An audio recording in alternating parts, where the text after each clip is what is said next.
আসসালামু আলাইকুম। আজকে আমরা দেখব যে কিভাবে বিস্ফোরক অধিদপ্তরের আবেদন চলাকালীন ভেটিং এর রিপোর্টটি সংযুক্ত করতে হয়।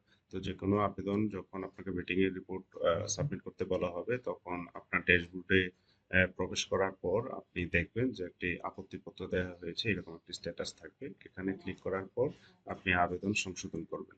সংশোধন করার পর এখানে ঘর যা আছে সবই ঠিক থাকবে আপনার। জাস্ট এখানে প্লাস চিহ্ন যেখানে আছে বা অন্যান্য একটা বাটন পাবেন বা এরকম প্লাস চিহ্ন পাবেন, সেখানে ক্লিক করে অতিরিক্ত পৃষ্ঠা যোগ করুন। এখান থেকে আপনি আপলোড করে দিতে পারবেন। তো আপনি যে ডকুমেন্টটা আপলোড করতে চান সেই ডকুমেন্টটাতে ক্লিক করে আপনি এটা আপলোড করে দিতে পারবেন। এখন আমি আসলে দেখাবো যে আহ, সেই ডকুমেন্টসে আপনার কি কি তথ্যগুলো আপনি দিবেন। অনেক সময় তো অনেক বড় হয়ে থাকে আপনার ভেটিং রিপোর্ট সমূহ। তো আপনি দেখেন ভেটিং রিপোর্টের প্রথমে যে ফরওয়ার্ডিংটা আছে, ফরওয়ার্ডিংটা আপনি স্ক্যান করবেন।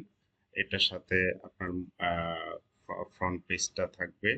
ফ্রন্ট পেজের পর হচ্ছে আপনার যেখানে কর্মকর্তা প্রফেসরগণ সাইন করেছেন সেই পৃষ্ঠাটা দিবেন।